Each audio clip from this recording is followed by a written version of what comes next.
हाँ जी प्यारे विद्यार्थियों, ਅੱਜ ਮੈਂ ਜਿਹੜਾ ਅਗਲਾ ਟੌਪਿਕ ਤੁਹਾਨੂੰ ਮੈਂ ਕਰਵਾਉਣ ਲੱਗਾ ਉਹ ਹੈ ਭਾਰਤ ਦੇ ਸੰਵਿਧਾਨ ਦੀਆਂ ਬੁਨਿਆਦੀ ਵਿਸ਼ੇਸ਼ਤਾਵਾਂ ਜਾਂ ਇਹਨੂੰ ਅਸੀਂ unique features of Indian constitution ਜਾਂ basic features of Indian constitution ਦਾ ਨਾਮ ਵੀ ਦਿੰਦੇ ਹਾਂ।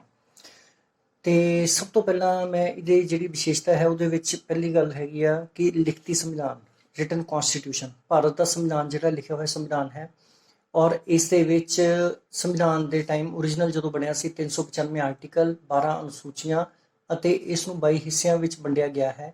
ਤੇ ਇਸ ਦੇ ਭਾਰਤੀ ਸੰਵਿਧਾਨ ਵਿੱਚ 104 ਦੇ ਲਗਭਗ ਸੋਧਾਂ ਹੋ ਚੁੱਕੀਆਂ ਹਨ ਔਰ ਭਾਰਤ ਦਾ ਸੰਵਿਧਾਨ ਦੁਨੀਆ ਦਾ ਸਭ ਤੋਂ ਵੱਡਾ ਸੰਵਿਧਾਨ ਮੰਨਿਆ ਜਾਂਦਾ ਹੈ ਔਰ ਲਿਖਤੀ ਸੰਵਿਧਾਨ ਹੋਣ ਕਾਰਨ ਭਾਰਤ ਦੇ ਸੰਵਿਧਾਨ ਵਿੱਚ ਨਿਸ਼ਚਿਤਤਾ, ਸਰਟਨਟੀ ਅਤੇ ਸਪਸ਼ਟਤਾ, ਕਲੈਰਿਟੀ ਨਜ਼ਰ ਆਉਂਦੀ ਹੈ।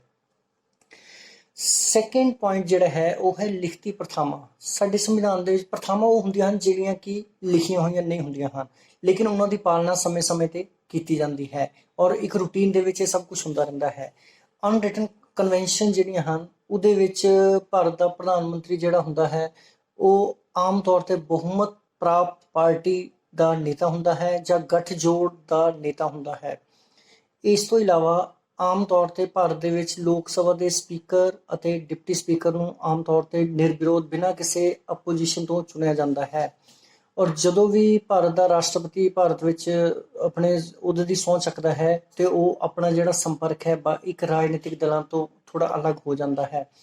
ਇਸੇ ਤਰ੍ਹਾਂ ਸਾਡੇ ਇੱਕ ਹੋਰ ਪ੍ਰਥਾ ਚੱਲਦੀ ਆ ਰਹੀ ਹੈ ਕਿ ਭਾਰਤ ਦੇ ਵਿੱਚ ਜਦੋਂ ਵੀ ਪ੍ਰਧਾਨ ਮੰਤਰੀ ਰਾਸ਼ਟਰਪਤੀ ਨੂੰ ਲੋਕ ਸਭਾ ਭੰਗ ਕਰਨ ਦੀ ਸਿਫਾਰਿਸ਼ ਕਰਦਾ ਹੈ ਤਾਂ ਰਾਸ਼ਟਰਪਤੀ ਉਸ ਨੂੰ ਪ੍ਰਵਾਨ ਕਰ ਲੈਂਦਾ ਹੈ। ਔਰ ਜਿਹੜਾ ਥਰਡ ਜਿਹੜਾ ਪੁਆਇੰਟ ਹੈ ਉਹ ਹੈ ਡਿਟੇਲ ਕਨਸਟੀਟਿਊਸ਼ਨ, ਮਤਲਬ ਬਹੁਤ ਹੀ ਵੱਡਾ ਵਿਸ਼ਾਲ ਸੰਵਿਧਾਨ ਹੈ, ਵਿਸਤ੍ਰਿਤ ਸੰਵਿਧਾਨ ਹੈ। ਭਾਰਤ ਦਾ ਸੰਵਿਧਾਨ ਜਿਹੜਾ ਹੈ ਸਭ ਤੋਂ ਵੱਡਾ ਦੁਨੀਆ ਦਾ ਸੰਵਿਧਾਨ ਹੋਣ ਕਾਰਨ ਇਹ ਬਹੁਤ ਹੀ ਵਿਸ਼ਾਲ ਹੈ, ਬਹੁਤ ਵੱਡਾ ਹੈ। ਇਹਦੇ ਵਿੱਚ ਬਹੁਤ ਹੀ ਡਿਟੇਲ ਦੇ ਵਿੱਚ ਸਭ ਕੁਝ ਦੱਸਿਆ ਗਿਆ ਹੈ। ਇਹਦੇ ਵਿੱਚ ਇੰਡੀਆ ਦੇ ਸੈਂਟਰ ਅਤੇ ਸਟੇਟ ਦੇ ਰਿਲੇਸ਼ਨਸ ਕਿਸ ਤਰ੍ਹਾਂ ਹੋਣਗੇ, ਇਹਦੇ ਵਿੱਚ ਮੌਲਿਕ ਅਧਿਕਾਰਾਂ ਦਾ ਵਰਣਨ ਕੀਤਾ ਗਿਆ ਹੈ ਜਿਹੜਾ ਕਿ ਤੀਜੇ ਚੈਪਟਰ ਵਿੱਚ 12 ਤੋਂ 35 ਆਰਟੀਕਲ ਤੱਕ ਕੀਤਾ ਗਿਆ ਹੈ। ਇਸੇ ਤਰ੍ਹਾਂ ਭਾਰਤ ਦੇ ਸੰਵਿਧਾਨ ਦੇ ਚੌਥੇ ਅਧਿਆਏ ਵਿੱਚ 36 ਤੋਂ 51 ਆਰਟੀਕਲ ਤੱਕ ਭਾਰਤ ਦੇ ਵਿੱਚ ਨਿਰਦੇਸ਼ਕ ਸਿਧਾਂਤਾਂ ਦਾ ਵਰਣਨ ਕੀਤਾ ਗਿਆ ਹੈ। ਇਸੇ ਤਰ੍ਹਾਂ ਭਾਰਤ ਦੇ ਵਿੱਚ ਐਮਰਜੈਂਸੀ ਪਾਵਰਸ ਜਿਹੜੀਆਂ ਹਨ 352 ਆਰਟੀਕਲ ਜਿਹਨੂੰ ਅਸੀਂ ਰਾਸ਼ਟਰੀ ਸੰਕਟ ਕਾਲ ਕਹਿੰਦੇ ਹਾਂ, 356 ਜਿਹਨੂੰ ਕਿ ਅਸੀਂ ਕਿਸੇ ਵੀ ਰਾਜ ਵਿੱਚ ਕੋਈ ਸੰਵਿਧਾਨਕ ਵਿਵਸਥਾ ਫੇਲ ਹੁੰਦੀ ਹੈ ਉਦੋਂ ਲਾਉਂਦੇ ਹਾਂ। ਇਸ ਤੋਂ ਇਲਾਵਾ 360 ਜਿਹੜਾ ਹੈ ਉਹ ਹੈ ਵਿੱਤੀ ਐਮਰਜੈਂਸੀ, ਵਿੱਤੀ ਸੰਕਟ, ਫਾਈਨੈਂਸ਼ੀਅਲ ਐਮਰਜੈਂਸੀ। ਇਸ ਤਰ੍ਹਾਂ ਭਾਰਤ ਦੇ ਸੰਵਿਧਾਨ ਦੇ ਵਿੱਚ ਬਹੁਤ ਹੀ ਡਿਟੇਲਡ ਦੇ ਵਿੱਚ ਲਿਖਿਆ ਗਿਆ ਹੈ ਕਿ ਕਿਸ ਤਰ੍ਹਾਂ ਦੇ ਮੌਕੇ ਤੇ ਕਿਸ ਤਰ੍ਹਾਂ ਸਾਡਾ ਸੰਵਿਧਾਨ ਚੱਲਣਾ ਚਾਹੀਦਾ ਹੈ ਤੇ ਕਾਨੂੰਨ ਦੀ ਪਾਲਣਾ ਕਿਸ ਤਰ੍ਹਾਂ ਹੋਏਗੀ। ਇਸ ਤੋਂ ਬਾਅਦ ਸੰਵਿਧਾਨ ਜਿਹੜਾ ਸਾਡਾ ਹੈ ਨੈਕਸਟ ਜਿਹੜਾ ਹੈ ਸੰਵਿਧਾਨ ਸਾਡਾ ਪ੍ਰਸਤਾਵਨਾ ਨਾਲ ਸ਼ੁਰੂ ਹੁੰਦਾ। ਪ੍ਰਸਤਾਵਨਾ ਹੁੰਦਾ ਇੰਟਰੋਡਕਸ਼ਨ, ਜਿੱਥੋਂ ਸਾਡਾ ਸੰਵਿਧਾਨ ਦੀ ਸ਼ੁਰੂਆਤ ਹੁੰਦੀ ਹੈ ਉਹਨੂੰ ਅਸੀਂ ਪ੍ਰਸਤਾਵਨਾ ਕਹਿੰਦੇ ਹਾਂ। ਔਰ ਭਾਰਤ ਦੇ ਸੰਵਿਧਾਨ ਦੇ ਵਿੱਚ ਜਿਹੜੀ ਪ੍ਰਸਤਾਵਨਾ ਹੈ ਉਹਦੇ ਵਿੱਚ ਸ਼ੁਰੂ ਦੇ ਵਿੱਚ ਹੀ ਲਿਖਿਆ ਗਿਆ ਹੈ ਵੀ ਦੀ ਪੀਪਲ ਆਫ ਇੰਡੀਆ, ਯਾਨੀ ਕਿ ਅਸੀਂ ਭਾਰਤ ਦੇ ਲੋਕ। ਇੱਥੋਂ ਇਹ ਸਾਫ਼ ਸਪਸ਼ਟ ਹੁੰਦਾ ਹੈ ਕਿ ਜਿਹੜਾ ਭਾਰਤ ਦਾ ਸੰਵਿਧਾਨ ਹੈ ਉਹ ਸਾਰੇ ਭਾਰਤ ਦੇ ਲੋਕਾਂ ਦਾ ਹੈ ਔਰ ਇਹਦੇ ਵਿੱਚ ਬਹੁਤ ਸਾਰੇ ਸ਼ਬਦਾਂ ਦੀ ਵਰਤੋਂ ਕੀਤੀ ਗਈ ਹੈ ਪ੍ਰਸਤਾਵਨਾ ਵਿੱਚ, ਜਿਵੇਂ ਕਿ ਸੈਕੂਲਰ, ਡੈਮੋਕ੍ਰੈਟਿਕ, ਰਿਪਬਲਿਕ। ਇਹ ਸਾਰੀਆਂ ਚੀਜ਼ਾਂ ਇੱਥੋਂ ਹੀ ਪਤਾ ਲੱਗਦਾ ਹੈ ਕਿ ਭਾਰਤ ਇੱਕ ਡੈਮੋਕ੍ਰੈਟਿਕ, ਸੈਕੂਲਰ ਅਤੇ ਗਣਰਾਜ ਹੈ। ਇਸ ਤੋਂ ਇਲਾਵਾ ਨੈਕਸਟ ਜਿਹੜਾ ਪੁਆਇੰਟ ਹੈ ਉਹ ਹੈ ਵੱਖ-ਵੱਖ ਸੂਬਿਆਂ ਤੋਂ ਲਿਆ ਗਿਆ ਸੰਵਿਧਾਨ। ਇਹਦਾ ਮਤਲਬ ਇਹ ਹੈ ਕਿ ਭਾਰਤ ਦਾ ਸੰਵਿਧਾਨ ਜਿਹੜਾ ਹੈ ਉਹ ਬਹੁਤ ਸਾਰੇ ਦੇਸ਼ਾਂ ਤੋਂ ਜਿਹੜੀਆਂ ਚੰਗੀਆਂ ਗੱਲਾਂ ਹਨ ਉਹ ਸਾਰੀਆਂ ਉਹਨਾਂ ਤੋਂ ਅਸੀਂ ਲੈ ਲਈਆਂ ਹਨ। ਇਸ ਕਰਕੇ ਹੀ ਇਹਨੂੰ ਅਸੀਂ ਮਿਕਸਡ ਕਨਸਟੀਟਿਊਸ਼ਨ ਵੀ ਕਈ ਲੋਕ ਜਿਹੜੇ ਐਕਸਪਰਟ ਹਨ ਉਹਨਾਂ ਦੁਆਰਾ ਇਹ ਨਾਮ ਦਿੱਤਾ ਜਾਂਦਾ ਹੈ। ਅਸੀਂ ਭਾਰਤ ਦੇ ਸੰਵਿਧਾਨ ਵਿੱਚ ਕਿਹੜੇ-ਕਿਹੜੇ ਸੂਬਿਆਂ ਦੀ ਵਰਤੋਂ ਕੀਤੀ ਹੈ, ਕਿੱਥੋਂ-ਕਿੱਥੋਂ ਅਸੀਂ ਕਿਹੜੇ-ਕਿਹੜੇ ਹਿੱਸੇ ਲਏ ਹਨ ਉਹਨਾਂ ਵਿੱਚ, ਜਿਵੇਂ ਅਸੀਂ ਸੰਸਦੀ ਸਰਕਾਰ ਹੈ ਉਹ ਅਸੀਂ ਇੰਗਲੈਂਡ ਦੇ ਸੰਵਿਧਾਨ ਤੋਂ ਲਈ ਹੈ। ਕਾਨੂੰਨ ਦਾ ਸ਼ਾਸਨ ਦੀ ਵਿਵਸਥਾ ਜਿਹੜੀ ਹੈ ਉਹ ਵੀ ਅਸੀਂ ਇੰਗਲੈਂਡ, ਯੂਨਾਈਟਿਡ ਕਿੰਗਡਮ ਜਿਸ ਨੂੰ ਕਹਿੰਦੇ ਹਨ ਉਸ ਤੋਂ ਲਈ ਹੈ। ਮੌਲਿਕ ਅਧਿਕਾਰ ਅਤੇ ਨਿਆਂਪਾਲਿਕਾ ਦੀ ਜਿਹੜੀ ਵਿਵਸਥਾ ਅਸੀਂ ਅਮਰੀਕਾ ਤੋਂ ਲਈ ਹੈ। ਇਸੇ ਤਰ੍ਹਾਂ ਰਾਜਨੀਤੀ ਦੇ ਨਿਰਦੇਸ਼ਕ ਸਿਧਾਂਤ ਜਿਹੜੇ ਹਨ ਉਹ ਭਾਰਤ ਨੇ ਆਇਰਲੈਂਡ ਦੇ ਸੰਵਿਧਾਨ ਤੋਂ ਲਈ ਹੈ। ਇਸੇ ਤਰ੍ਹਾਂ ਸੰਘਾਤਮਕ ਪ੍ਰਣਾਲੀ ਅਸੀਂ ਕੈਨੇਡਾ ਦੇ ਸੰਵਿਧਾਨ ਤੋਂ ਲਈ ਹੈ। ਭਾਰਤ ਦੇ ਸੰਵਿਧਾਨ ਵਿੱਚ ਸੋਧ ਕਿਸ ਤਰ੍ਹਾਂ ਕਰਨੀ ਹੈ, ਅਮੈਂਡਮੈਂਟ ਸਿਸਟਮ ਕਿਸ ਤਰ੍ਹਾਂ ਲਾਗੂ ਹੋਏਗਾ, ਇਹ ਸਾਰੀ ਵਿਵਸਥਾ ਅਸੀਂ ਦੱਖਣ ਅਫਰੀਕਾ, ਸਾਊਥ ਅਫਰੀਕਾ ਦੇ ਸੰਵਿਧਾਨ ਤੋਂ ਲਈ ਹੈ। ਇਸੇ ਤਰ੍ਹਾਂ ਭਾਰਤ ਦੇ ਰਾਸ਼ਟਰਪਤੀ ਦੀਆਂ ਸੰਕਟਕਾਲੀਨ ਸ਼ਕਤੀਆਂ ਜਿਹੜੀਆਂ ਅਸੀਂ ਜਰਮਨ ਦੇ ਸੰਵਿਧਾਨ ਤੋਂ ਲਈਆਂ ਹਨ। ਇਸ ਤੋਂ ਇੱਕ ਗੱਲ ਤਾਂ ਬੜੀ ਕਲੀਅਰ ਹੈ ਕਿ ਭਾਰਤ ਦਾ ਸੰਵਿਧਾਨ ਜਿਹੜਾ ਹੈ ਉਹ ਵੱਖ-ਵੱਖ ਸੂਬਿਆਂ ਤੋਂ ਲਿਆ ਗਿਆ ਹੈ। ਇਸ ਤੋਂ ਇਲਾਵਾ ਨੈਕਸਟ ਪੁਆਇੰਟ ਹੈ ਪ੍ਰਭੂ ਸੱਤਾ ਸੰਪੰਨ, ਸਮਾਜਵਾਦੀ, ਧਰਮ ਨਿਰਪੱਖ, ਲੋਕਤੰਤਰੀ ਗਣਰਾਜ। ਪ੍ਰਭੂ ਸੱਤਾ ਸੰਪੰਨ ਰਾਜ ਉਹ ਹੁੰਦੇ ਹਨ ਜਿਹੜੇ ਪੂਰੀ ਤਰ੍ਹਾਂ ਸੁਤੰਤਰ ਹੁੰਦੇ ਹਨ। ਸਮਾਜਵਾਦੀ ਰਾਜ ਹੁੰਦੇ ਹਨ ਜਿੱਥੇ ਸਾਰੇ ਬਰਾਬਰ ਹੁੰਦੇ ਹਨ। ਧਰਮ ਨਿਰਪੱਖ ਰਾਜ ਉਹ ਹੁੰਦਾ ਹੈ ਜਿਹੜਾ ਰਾਜ ਕਿਸੇ ਵੀ ਧਰਮ ਦੇ ਨਾਲ ਸੰਬੰਧਿਤ ਨਹੀਂ ਹੁੰਦਾ ਹੈ ਔਰ ਕਿਸੇ ਧਰਮ ਤੇ ਆਧਾਰਿਤ ਨਹੀਂ ਹੁੰਦਾ ਹੈ। ਇਸੇ ਤਰ੍ਹਾਂ ਲੋਕਤੰਤਰੀ ਗਣਰਾਜ, ਲੋਕਤੰਤਰ ਬੜਾ ਸਿੰਪਲ ਹੈ। ਲੋਕਤੰਤਰ ਦਾ ਮਤਲਬ ਹੁੰਦਾ ਹੈ ਲੋਕਾਂ ਦੀ ਸਰਕਾਰ, ਲੋਕਾਂ ਦੇ ਦੁਆਰਾ ਲੋਕਾਂ ਦੇ ਲਈ। ਤੇ ਗਣਰਾਜ ਤੋਂ ਅਰਥ ਹੈ ਰਿਪਬਲਿਕ। ਇਸ ਤੋਂ ਭਾਵ ਇਹ ਹੈ ਕਿ ਭਾਰਤ ਦੇ ਸੰਵਿਧਾਨ ਵਿੱਚ ਜਿਹੜਾ ਹੈਡ ਆਫ ਦੀ ਸਟੇਟ ਹੈ, ਰਾਸ਼ਟਰਪਤੀ ਜਿਹਨੂੰ ਅਸੀਂ ਕਹਿੰਦੇ ਹਾਂ, ਉਹ ਲੋਕਾਂ ਦੁਆਰਾ ਸਿੱਧੇ ਜਾਂ ਅਸਿੱਧੇ ਰੂਪ ਵਿੱਚ ਚੁਣਿਆ ਜਾਂਦਾ ਹੈ। ਨੈਕਸਟ ਪੁਆਇੰਟ ਹੈ ਮੌਲਿਕ ਅਧਿਕਾਰ। ਭਾਰਤ ਦੇ ਸੰਵਿਧਾਨ ਵਿੱਚ ਮੌਲਿਕ ਅਧਿਕਾਰਾਂ ਦੀ ਵਿਵਸਥਾ ਕੀਤੀ ਗਈ ਹੈ। ਮੌਲਿਕ ਅਧਿਕਾਰਾਂ ਵਿੱਚ ਬੜੇ ਸਿੰਪਲ ਹਨ, ਜਿਹੜੇ 12 ਤੋਂ ਲੈ ਕੇ 35 ਤੱਕ ਤੀਜੇ ਚੈਪਟਰ ਦੇ ਵਿੱਚ ਇਹ ਆਰਟੀਕਲ ਹਨ ਜਿਨ੍ਹਾਂ ਨਾਲ ਵਰਣਨ ਕੀਤਾ ਗਿਆ ਹੈ। ਇਹਦੇ ਵਿੱਚ ਜਿਹੜੇ ਮੌਲਿਕ ਅਧਿਕਾਰ ਮੇਨ ਹਨ: ਸਮਾਨਤਾ ਦਾ ਅਧਿਕਾਰ, ਸੁਤੰਤਰਤਾ ਦਾ ਅਧਿਕਾਰ, ਸ਼ੋਸ਼ਣ ਦੇ ਵਿਰੁੱਧ ਅਧਿਕਾਰ।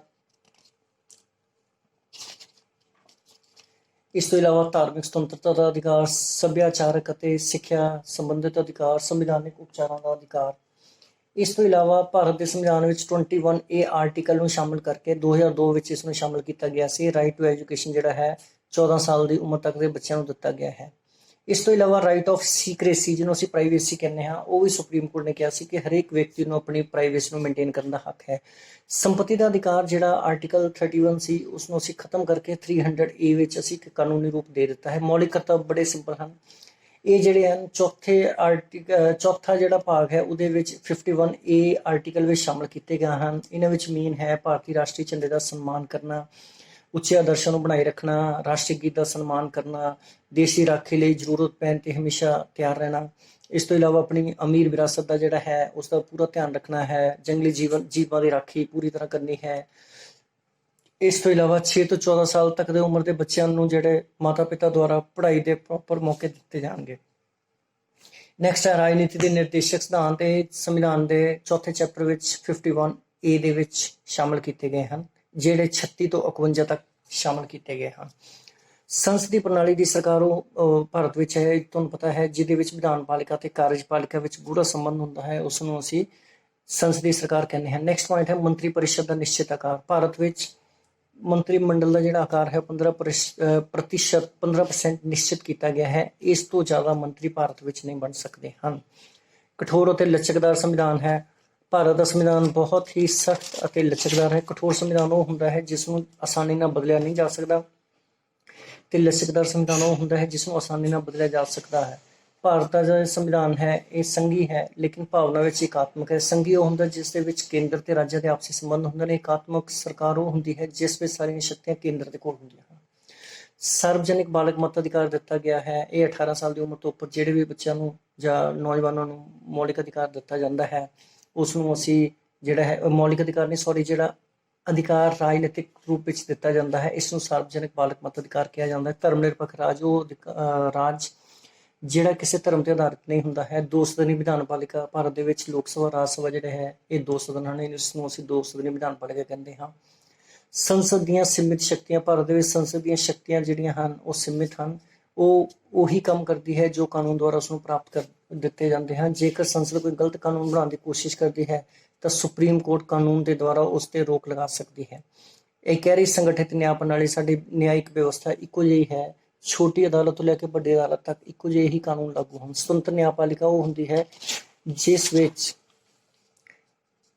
ਸੰਸਦ ਜਿਹੜੀ ਹੈ ਜਾਂ ਸੁਪਰੀਮ ਕੋਰਟ ਹੈ ਉਹ ਆਪਣੇ ਹਿਸਾਬ ਦੇ ਨਾਲ ਆਪਣੇ ਨਿਰਪੱਖ ਹੋ ਕੇ ਜਿਹੜੇ ਫੈਸਲੇ ਕਰਦੀ ਹੈ। ਨਿਆਇਕ ਪੁਨਰ ਨਿਰੀਖਣ ਦਾ ਅਧਿਕਾਰ। ਜਦੋਂ ਅਦਾਲਤ ਆਪਣੇ ਫੈਸਲਿਆਂ ਤੇ ਦੁਬਾਰਾ ਫਿਰ ਵਿਚਾਰ ਕਰਦੀ ਹੈ, ਇਸ ਨੂੰ ਨਿਆਇਕ ਪੁਨਰ ਨਿਰੀਖਣ ਕਿਹਾ ਜਾਂਦਾ ਹੈ। ਕਾਨੂੰਨ ਦਾ ਸ਼ਾਸਨ ਉਹ ਹੁੰਦਾ ਹੈ ਜੋ ਕਾਨੂੰਨ ਦੇ ਅਨੁਸਾਰ ਚੱਲਦਾ ਹੈ। ਇੰਗਲੈਂਡ ਦੇ ਵਿੱਚ ਇਹ ਵਿਵਸਥਾ ਹੈ, ਭਾਰਤ ਵਿੱਚ ਵੀ ਹੈ। ਇਕਹਿਰੀ ਨਾਗਰਿਕਤਾ। ਇਸ ਤੋਂ ਇਲਾਵਾ ਸੰਯੁਕਤ ਚੋਣ ਪ੍ਰਣਾਲੀ ਜਿਹੜੀ ਹੈ, ਸੰਯੁਕਤ ਚੋਣ ਪ੍ਰਣਾਲੀ ਉਹ ਹੁੰਦੀ ਹੈ ਜਿਸ ਵਿੱਚ ਬਹੁਤ ਸਾਰੇ ਉਮੀਦਵਾਰ ਇੱਕ ਜਗ੍ਹਾ ਤੋਂ ਚੋਣ ਲੜ ਸਕਦੇ ਹਨ। ਨੈਕਸਟ ਹੈ ਅਨੁਸੂਚਿਤ ਜਾਤੀਆਂ ਜਨਜਾਤੀਆਂ ਦੇ ਹਿੱਤਾਂ ਦੀ ਰਾਖੀ ਲਈ ਬਹੁਤ ਹੀ ਵਿਸ਼ੇਸ਼ਤਾਵਾਂ ਭਾਰਤੀ ਸੰਵਿਧਾਨ ਵਿੱਚ ਕੀਤੀਆਂ ਗਈਆਂ ਹਨ। ਅਨੁਸੂਚਿਤ ਜਨਜਾਤੀਆਂ ਦੇ ਲਈ ਇੱਕ ਰਾਸ਼ਟਰੀ ਆਯੋਗ ਨੈਸ਼ਨਲ ਕਮਿਸ਼ਨ ਦੀ ਸਥਾਪਨਾ ਕੀਤੀ ਗਈ ਹੈ। ਸੰਵਿਧਾਨ ਦੀ ਸੋਧ ਵਿਧੀ ਹੈ ਜਿਹੜੀ ਆਰਟੀਕਲ 368 ਵਿੱਚ ਦੱਸਿਆ ਗਿਆ ਹੈ ਕਿ ਭਾਰਤ ਦਾ ਸੰਵਿਧਾਨ ਕਿਸ ਤਰ੍ਹਾਂ ਬਦਲਿਆ ਜਾ ਸਕਦਾ ਹੈ। ਸੰਕਟਕਾਲੀਨ ਸ਼ਕਤੀਆਂ ਦੀ ਵਿਵਸਥਾ ਕੀਤੀ ਗਈ ਹੈ। ਜਿਹੜੀ 352 ਤੋਂ 360 ਤੱਕ ਜਿਹੜੇ ਆਰਟੀਕਲ ਹਨ, ਇਹਨਾਂ ਨੂੰ ਅਸੀਂ ਸੰਕਟਕਾਲੀਨ ਸ਼ਕਤੀਆਂ ਦਾ ਨਾਮ ਦਿੰਦੇ ਹਾਂ। ਇਸ ਤੋਂ ਇਲਾਵਾ ਸਥਾਨਕ ਸਵੈ ਸ਼ਾਸਨ ਸੰਸਥਾਵਾਂ ਜਿਹੜੀਆਂ ਹਨ, ਜਿਨ੍ਹਾਂ ਵਿੱਚ ਪੰਚਾਇਤਾਂ ਹਨ, ਮਿਊਨਿਸਪਲ ਕਮੇਟੀਜ਼ ਹਨ, ਇਹ ਸਾਰੀਆਂ ਲੋਕਲ ਬੋਡੀਜ਼ ਜਿਹੜੀਆਂ ਹਨ, ਇਹਨਾਂ ਨੂੰ ਕਿਹਾ ਜਾਂਦਾ ਹੈ। ਹਿੰਦੀ ਜਿਹੜੀ ਹੈ ਸਾਡੀ ਸਰਕਾਰੀ ਭਾਸ਼ਾ ਦਾ ਰੂਪ ਜਿਹੜਾ ਹੈ ਇਸ ਨੂੰ ਦਿੱਤਾ ਗਿਆ ਹੈ। ਇਹ ਆਰਟੀਕਲ 343 ਦੇ ਵਿੱਚ ਲਿਖਿਆ ਗਿਆ ਹੈ। ਪ੍ਰਸ਼ਾਸਨਿਕ ਟ੍ਰਿਬਿਊਨਲ ਜਿਹੜੇ ਉਹ ਹੁੰਦੇ ਹਨ ਜਿੱਥੇ ਕਿ ਐਡਮਿਨਿਸਟ੍ਰੇਟਿਵ ਜਿਹੜੀਆਂ ਸ਼ਿਕਾਇਤਾਂ ਹਨ ਇਹਨਾਂ ਟ੍ਰਿਬਿਊਨਲਸ ਦੇ ਕੋਲ ਦਿੱਤੀਆਂ ਜਾਂਦੀਆਂ ਹਨ। ਇਸ ਵਿੱਚ ਉਹ ਜਿਹੜੇ ਵਿਅਕਤੀ ਜਿਹੜੇ ਇਹਨਾਂ ਸਰਕਾਰੀ ਕੇਂਦਰ, ਸੈਂਟਰ ਗਵਰਨਮੈਂਟ, ਸਟੇਟ ਗਵਰਨਮੈਂਟ ਜਾਂ ਲੋਕਲ ਬਾਡੀਜ਼ ਦੇ ਵਿੱਚ ਜਾਂ ਕਿਤੇ ਹੋਰ ਪਬਲਿਕ ਸੈਕਟਰ ਵਿੱਚ ਕੰਮ ਕਰਦੇ ਹਨ, ਉਹ ਆਪਣਾ ਜਿਹੜਾ ਹੈ ਇਸ ਆਪਣੇ ਇਹਨਾਂ ਦੀਆਂ ਨਿਯੁਕਤੀਆਂ ਅਤੇ ਸੇਵਾ ਸ਼ਰਤਾਂ ਦੇ ਮਾਮਲਿਆਂ ਦੇ ਨਿਪਟਾਰੇ ਲਈ ਇਹਨਾਂ ਪ੍ਰਸ਼ਾਸਨਿਕ ਐਡਮਿਨਿਸਟ੍ਰੇਟਿਵ ਟ੍ਰਿਬਿਊਨਲਸ ਕੋਲ ਜਾ ਸਕਦੇ ਹਾਂ। ਉਦਾਰਵਾਦੀ ਲੋਕਤੰਤਰ ਵਿਵਸਥਾ ਕੀਤੀ ਗਈ ਹੈ। ਦਲ ਬਦਲੀ ਦੀ ਮਨਾਹੀ ਹੈ। ਸਾਡੇ ਭਾਰਤ ਦੇ ਵਿੱਚ ਇਹ ਕਾਨੂੰਨ ਬਣਾਇਆ ਗਿਆ ਹੈ, ਇਹਨੂੰ ਅਸੀਂ ਐਂਟੀ ਡਿਫੈਕਸ਼ਨ ਦਾ ਕਹਿੰਦੇ ਹਾਂ। ਗੈਰ ਰਾਜਨੀਤਿਕ ਅਸੈਨਿਕ ਸੇਵਾਵਾਂ, ਭਾਰਤ ਦੇ ਵਿੱਚ ਗੈਰ ਰਾਜਨੀਤਿਕ ਅਸੈਨਿਕ ਸੇਵਾਵਾਂ ਹਨ। ਜਿਹੜੇ ਸਿਵਲ ਸਰਵਿਸਿਜ਼ ਜਿਹੜੀਆਂ ਹਨ, ਜਿਹੜੇ ਬਿਊਰੋਕ੍ਰੇਸੀ ਹੈ, ਇਹਨਾਂ ਦਾ ਰਾਜਨੀਤੀ ਨਾਲ ਕੋਈ ਲੈਣਾ ਦੇਣਾ ਨਹੀਂ ਹੁੰਦਾ ਹੈ, ਆਪਣੇ ਕਾਨੂੰਨ ਦੇ ਅਨੁਸਾਰ ਪ੍ਰਬੰਧ ਚਲਾਉਂਦੇ ਹਨ। ਕੁਝ ਸੁਤੰਤਰ ਭਾਰਤ ਦੇ ਵਿੱਚ ਸੰਸਥਾਵਾਂ ਵੀ ਹਨ। ਉਹਨਾਂ ਦੇ ਵਿੱਚ ਯੂਨੀਅਨ ਪਬਲਿਕ ਸਰਵਿਸ ਕਮਿਸ਼ਨ ਹੈ, ਇਲੈਕਸ਼ਨ ਕਮਿਸ਼ਨ ਹੈ, ਸਟੇਟ ਪਬਲਿਕ ਸਰਵਿਸ ਕਮਿਸ਼ਨ ਹੈ, controller and auditor general of India ਜਿਹੜਾ ਮਹਿਕਮਾ ਹੈ, ਡਿਪਾਰਟਮੈਂਟ ਹੈ, ਇਹ ਸਾਰੇ ਆਟੋਨੋਮਸ ਬਾਡੀਜ਼ ਹਨ। ਤੋ ਇਹ ਵਿਦਿਆਰਥੀਓ, ਇਹ ਸਾਡੇ ਸੰਵਿਧਾਨ ਦੀਆਂ ਕੁਝ ਖਾਸ ਬੁਨਿਆਦੀ ਜਿਹੜੀਆਂ ਵਿਸ਼ੇਸ਼ਤਾਵਾਂ ਸਨ। Thank you.